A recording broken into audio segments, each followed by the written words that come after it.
الحمدللہ رب العالمین والصلاة والسلام علی سید المرسلین اما بعد فاعوذ باللہ من الشیطان الرجیم بسم اللہ الرحمن الرحیم۔ خوش آمدید ہے میرے پیارے ویورز آپ کو ہمارے ولاگ کے اندر۔ اللہ تبارک و تعالی کی ہزاروں کروڑوں رحمتیں ہیں، اس کی بڑی مہربانیاں ہیں، اس کی کرم نوازیاں ہیں، جس نے ہم جیسے انسانوں کو یہ طاقت بخشی ہے کہ ہم اس کی یاد میں مگن ہو جائیں۔ تو آج میں بات ذرا اس چیز کے اوپر کرنا چاہتا ہوں کہ انسان جو ہے یہ کس وجہ سے غفلت کا شکار ہو رہا ہے، یعنی اس کے اوپر غفلت کس وجہ سے چھائی ہوئی ہے۔ اب غفلت سے مراد کیا ہے، یا غفلت سے کس چیز کو ہم نے سامنے رکھنا ہے، کہ وہ اشعار بھی ہیں کافی سارے، جیسے کہا نا جی دلا غافل نہ ہو یکدم کہ یہ دنیا چھوڑ جانا ہے، باغیچے چھوڑ کر بھائی زمین اندر سمانا ہے۔ تو ہماری آنکھوں کے سامنے کتنے جنازے اٹھے، کتنی دنیا اس کائنات کے اندر، اس زمین کے اندر آ کر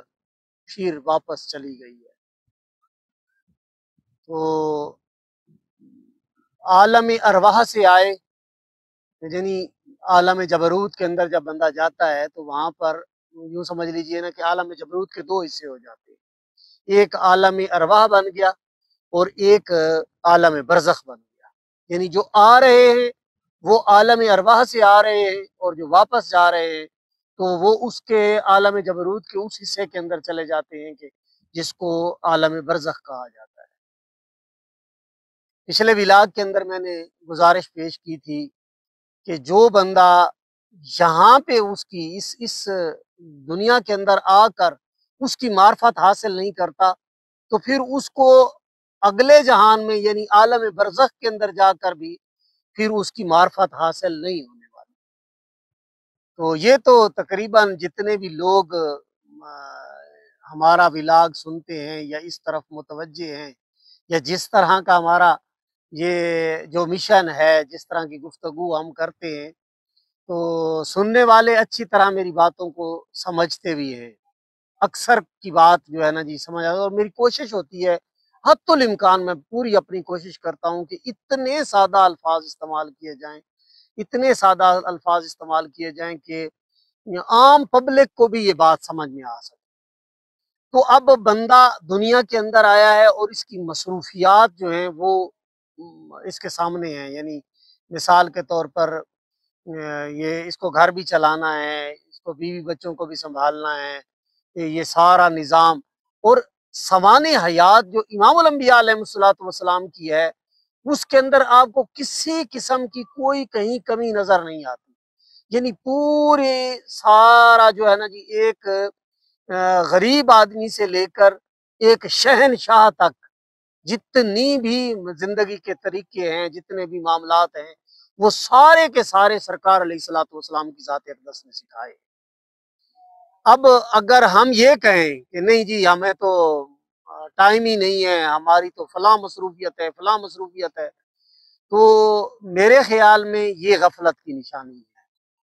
پہلے بھی میں عرض کر چکا ہوں کہ اگر مثال کے طور پر وہ آرام کرتا ہے، کاروبار کرتا ہے، سارے سسٹم کرتا ہے، 24 گھنٹوں میں سے اس کی بامر مجبوری یعنی 14 گھنٹے اگر مثال کے طور پر وہ اپنے آرام میں، سکون میں، دنیا کمانے میں، سارے سسٹم کے اندر لگا دیتا ہے، پھر بھی اس کے پاس 10 گھنٹے باقی بچتے ہیں۔ اچھا چلیں، اگر 10 گھنٹے سے بھی اس کا گزارا نہیں ہوتا تو وہ 20 گھنٹے اپنی دنیا داری کے اندر استعمال کرے، 4 گھنٹوں پہ آ جائے، 4 گھنٹے اپنے رب کی بارگاہ میں حاضری دے۔ اچھا 4 گھنٹے بھی اب نہیں نکال سکتا تو 22 گھنٹے بھائی دنیا داری کر لو، 2 گھنٹے کے لیے اللہ تبارک و تعالیٰ کی بارگاہ میں آ جاؤ۔ یعنی یہ ہم گفتگو کر رہے ہیں نا، تو یہ ولاگ بن رہا ہے، آپ لوگ سن رہے ہیں، تو یہ بھی حقیقت میں ہم اللہ کا ذکر کرنے کی کوشش کر رہے ہیں۔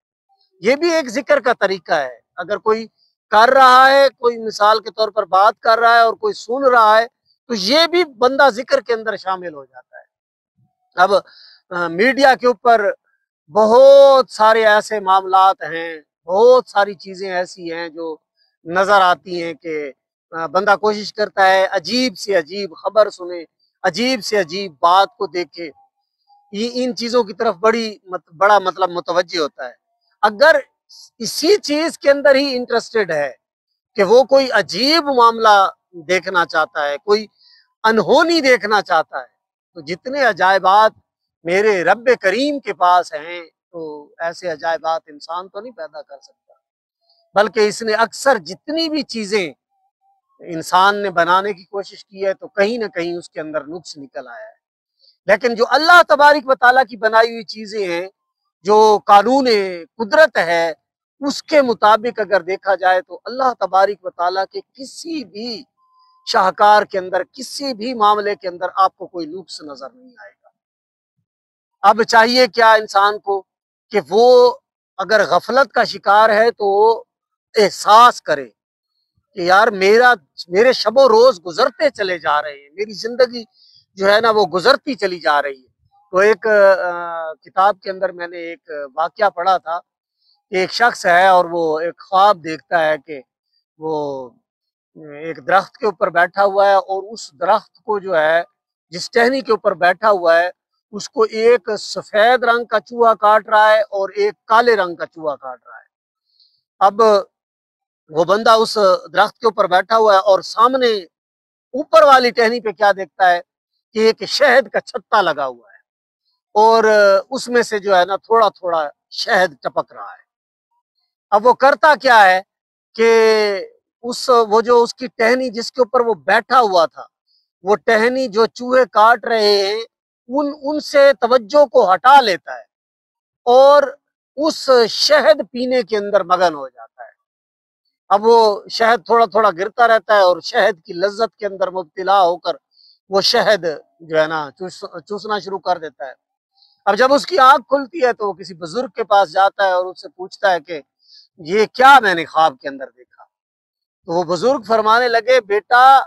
جس ٹہنی پہ تو بیٹھا ہوا ہے وہ تیری زندگی کی ٹہنی ہے،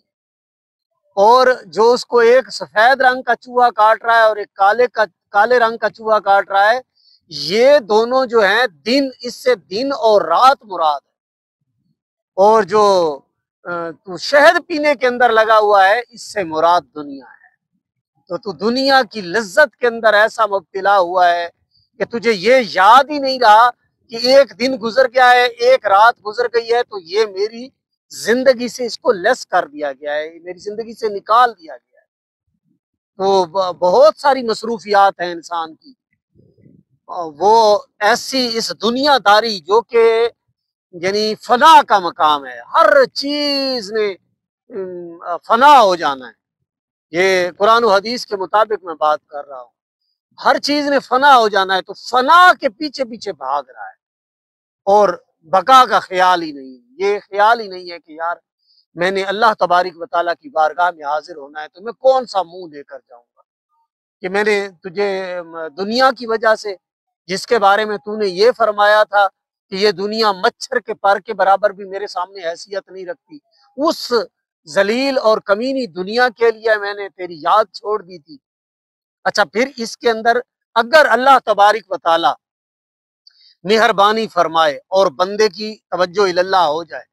تو پھر اس کے اندر بڑی ایک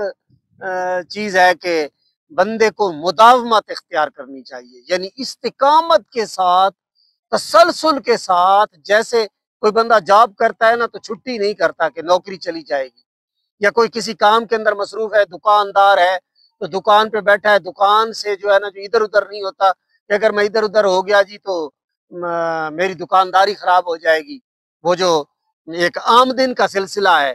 تو وہ ختم ہو جائے گا۔ اسی طرح اگر کوئی بندہ اللہ تبارک و تعالیٰ کی ذات کا قرب پانا چاہتا ہے تو وہ ایک تسلسل کے ساتھ، ایک استقامت کے ساتھ۔ مجھے ایک دوست ایسے ملے، میں حیران ہو گیا ان کی بات سن کر۔ وہ کہنے لگے جی مجھے جو ہے نا تھوڑی دنیا داری کے معاملات کے اندر میری کچھ پریشانیاں بنی ہوئی تھی، تو میرے ایک بزرگ مجھے ملے تو ان سے میں نے بات کی کہ حضور دعا فرمائیں، میں تھوڑا دنیا داری کے مسائل کے اندر پھنسا ہوا ہوں۔ تو انہوں نے فرمایا کہ جو ہے نا جی آپ قلب سے اللہ کا ذکر کیا کرو اور اپنے کام میں مصروف رہا کرو، انشاءاللہ اللہ تبارک و تعالیٰ آپ کی مدد فرمائے گا۔ وہ کہتے ہیں جی کہ یہ کام کرتے کرتے مجھے 20 سال گزر گئے، یعنی 20 سال سے وہ بندہ جو ہے نا جی ذکر قلبی کر رہا تھا۔ میں نے کہا جی وہ پھر وہ آپ کی وہ دنیا داری کا معاملہ کیا ہوا؟ کہتے ہیں جی وہ تو کچھ سال گزرے تھے، 1 یا 2 سال گزرے تھے، اور اللہ تبارک و تعالیٰ نے ایسا کرم فرمایا کہ میرے سارے معاملات حل ہو گئے، اور آج تو مطلب میں بہت ایک مضبوط انسان بن چکا ہوں۔ لیکن اس کے اندر مجھے چاشنی ایسی ملی، اللہ کے ذکر کے اندر مجھے لذت ایسی ملی کہ پھر میرے اوپر اور دروازے کھلتے گئے اور راستے کھلتے گئے، اور میں مکمل طور پہ اب جو ہے نا جی اللہ تبارک و تعالیٰ کی بارگاہ میں حاضر ہو چکا ہوں۔ تو یہ اگر تھوڑا تھوڑا بھی انسان کوشش کرتا ہے، کچھ تھوڑا سا، کچھ دیر کے لیے، ایک ٹیلی فون پہ مجھے بزرگ رابطہ کر رہے تھے اور مجھے فرما رہے تھے کہ یار بندہ کچھ بھی نہ کر سکے، خاموشی سے اس کی بارگاہ میں رات کو 2 بجے بیٹھ جائے اور اس کی بارگاہ میں ایسے بیٹھا ہو کہ یا اللہ میں حاضر ہوں، یا اللہ میں حاضر ہوں، تو انشاءاللہ اللہ تبارک و تعالیٰ اس پہ رحمت فرمائے گا، اس پہ کرم فرمائے گا، اور اپنی طرف آنے کے راستے اس کے لیے کھول دے گا۔ تو وجود کو تو پاک کرنا ہی پڑتا ہے۔ جب لاش پاک ہو جاتی ہے، وجود پاک ہو جاتا ہے، پھر وہ جو بندہ کوشش کرتا ہے عجائبات دیکھنے کی، تو پھر بہت سارے اسرار انسان کے اوپر کھلتے ہیں۔ ولاگ کا وقت زیادہ ہو رہا ہے، انشاءاللہ ملاقات ہوگی اگلے ولاگ کے اندر۔ اجازت دیجیے، السلام علیکم۔